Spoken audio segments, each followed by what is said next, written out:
Bonjour, c'est Ursule encore. On est le 10 octobre 2025. Alors, je viens sonner la trompette aujourd'hui encore et je viens proclamer le retour de notre Seigneur Jésus-Christ. Amen. Soyons tous bénis, n'est-ce pas? Soyons remplis de la joie de notre Seigneur. Alors, le salut manifesté dans un temps de jugement. Amen. Alors, si on constate bien, n'est-ce pas, les derniers messages, n'est-ce pas, apportés dans cette chaîne, n'est-ce pas, portent, n'est-ce pas, sur un encouragement du Seigneur, n'est-ce pas, pour nous, à nous tourner vers la pratique du bien. Amen. Pourquoi? Parce que le Seigneur aimerait tout simplement épargner à son peuple, n'est-ce pas, ces situations désastreuses qui se passent, n'est-ce pas, autour de nous.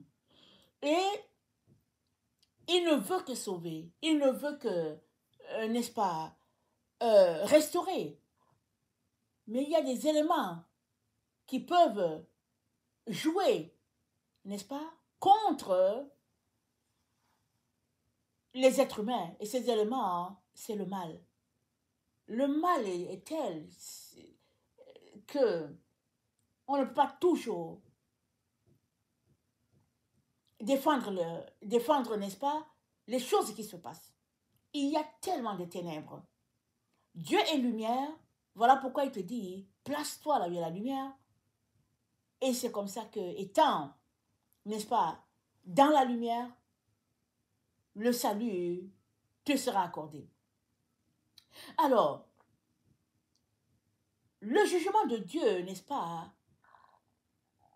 s'est porté sur Jésus-Christ quand il a marché sur cette terre.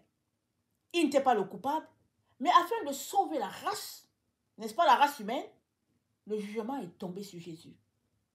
Dieu l'a voulu ainsi, afin qu'il puisse être considéré comme péché, pour que nous puissions être délivrés et que, n'est-ce pas, nous héritions la promesse de Dieu, n'est-ce pas, à Abraham. Et la Bible dit, la malédiction est tombée sur Jésus-Christ. Pour que toi et moi, nous puissions recevoir la bénédiction. Voilà comment les choses sont manifestées. Et dans Jean 18, le verset 7, c'est dit, Jésus leur demanda de nouveau, qui cherchez-vous? Ils lui dirent, Jésus de Nazareth. Jésus répondit, je vous ai dit que c'est moi. Si donc c'est moi que vous cherchez, laissez aller ceux-ci. Il dit cela afin que s'accomplisse la parole qui avait été dite. Je n'ai perdu aucun de ceux que tu m'as donnés. Simon-Pierre, qui avait une épée, l'attira, frappa le serviteur du souverain sacrificateur et lui coupa l'oreille droite. Ce serviteur s'appelait Malchus. Jésus dit à Pierre, remets ton épée dans le fourreau. Ne boirai-je pas la coupe que le Père m'a donné de boire? Amen. Et dans notre évangile, ça continue en disant, n'est-ce pas, qui tue par l'épée périra par l'épée. Donc le jugement de Dieu, n'est-ce pas, est tombé sur notre Seigneur Jésus. Jésus-Christ le dit, il dit, est-ce que je ne vais pas boire la coupe que le Père m'a donné de boire? C'est le Père qui lui a donné de boire ça. Il était innocent sur tous les plans. Et tout le monde le savait. Mais ils ont joué leur comédie pour mettre ça sur lui. Et où se trouve le jugement de Dieu? Le jugement de Dieu se trouve que, alors que Jésus-Christ ne méritait pas cette sentence, c'est tombé sur lui. Tous les autres, n'est-ce pas, ont été libérés. Tous les autres, toute l'humanité a été libérée. Et à la croix, Jésus-Christ a dit, Père, pardonne-leur, ils ne savent pas ce qu'ils font. Et là, dans le jardin de Gethsemane, n'est-ce pas, alors que il y a un qui a écopé d'une oreille coupée, Jésus-Christ est venu guérir. Il est venu restaurer. Il y avait jugement. Mais il y a eu restauration dans cette situation. Alors que le jugement se passait, il y a un qui a été restauré, qui a connu la délivrance. Alors qu'il y avait jugement, alors que l'un était condamné, Jésus était condamné, les disciples ont été libérés. Ils ont été libérés. C'est comme ça que les choses se passent, n'est-ce pas?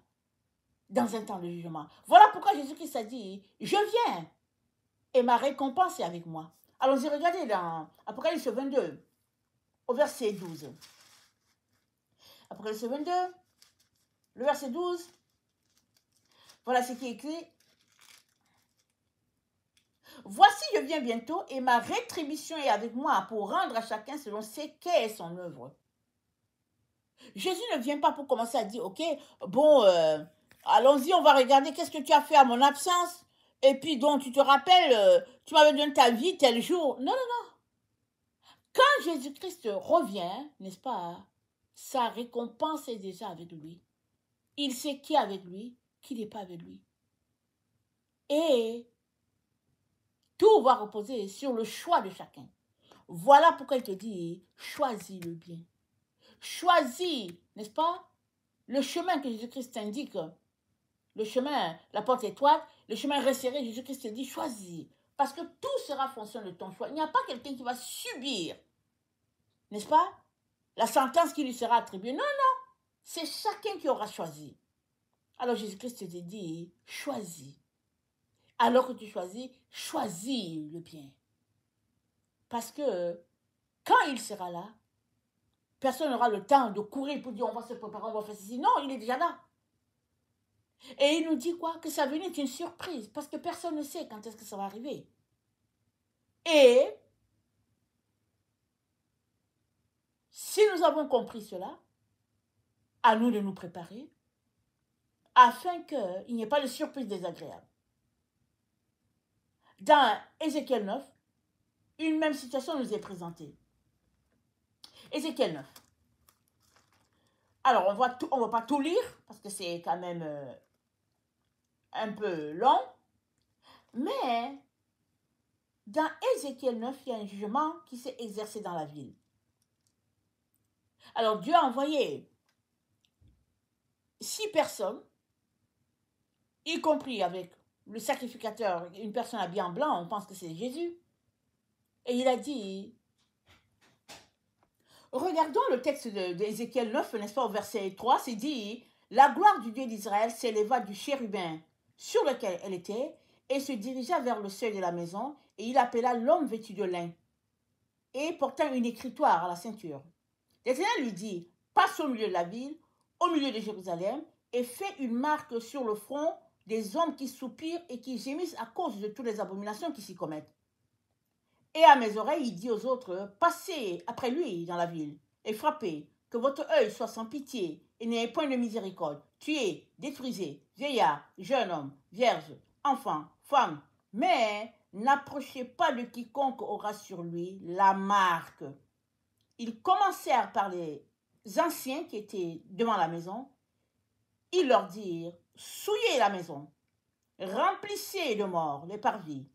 Sortez, ils sortirent et ils frappèrent dans la ville. Amen.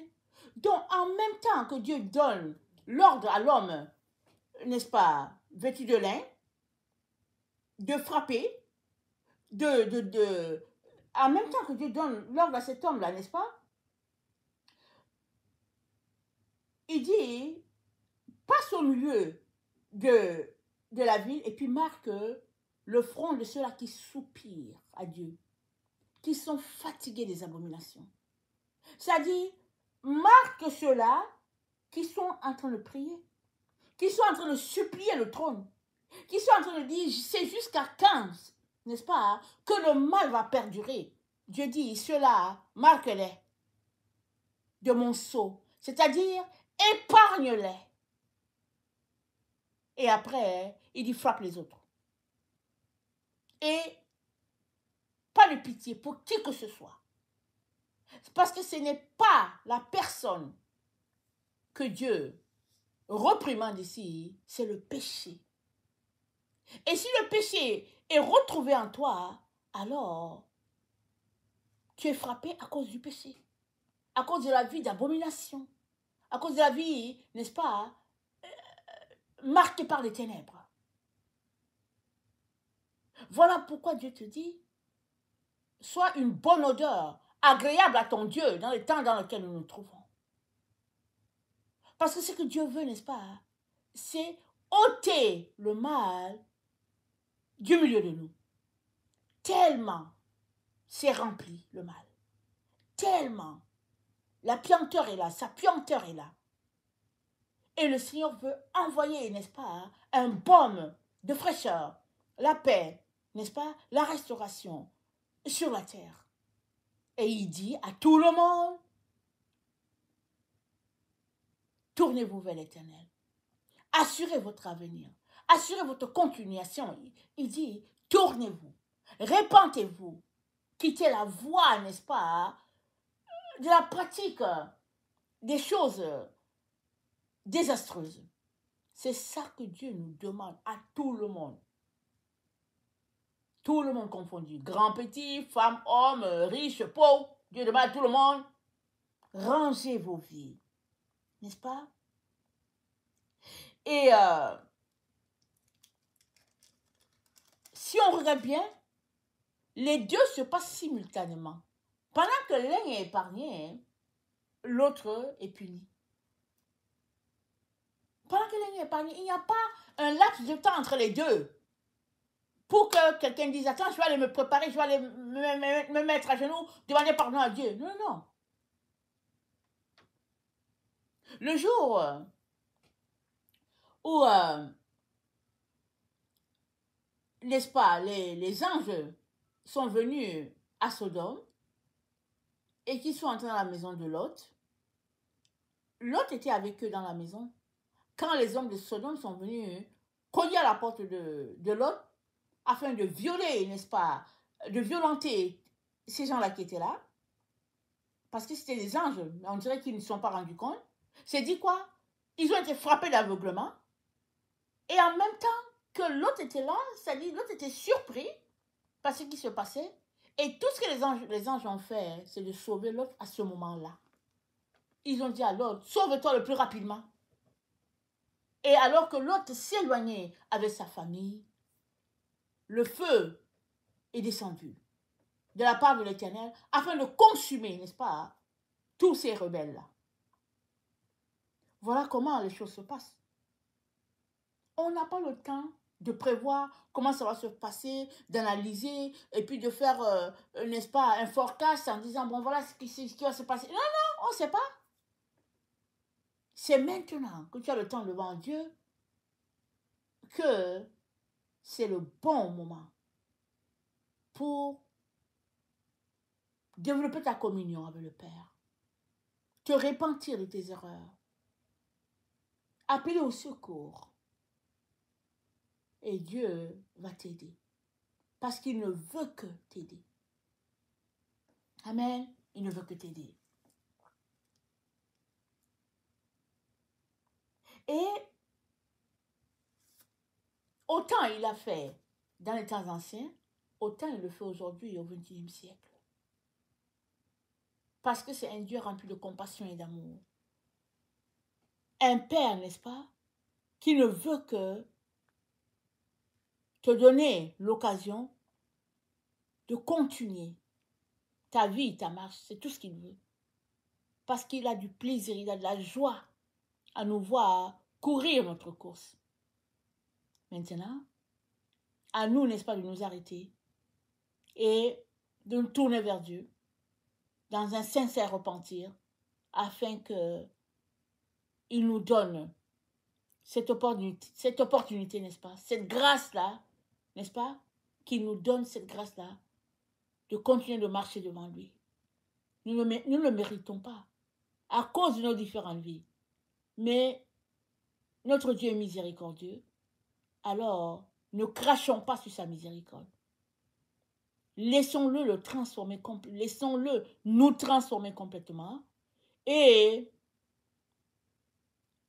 bénéficions, n'est-ce pas, de tout ce qu'il a mis en réserve pour nous. Que son nom soit béni. Ne nous lassons pas de le chercher. Au temps convenable, n'est-ce pas, nous serons contents d'avoir mis ce temps-là de côté pour communier avec Dieu. Nous serons contents. Mais d'ici que tu es dans ces moments-là, tu as l'impression que C'est difficile, que tu perds quelque chose, que tu manques du temps, que les choses vont te fuir, c'est-à-dire que la vie va te dépasser. Non, la vie ne va pas te dépasser. Non, la vie est là pour toi.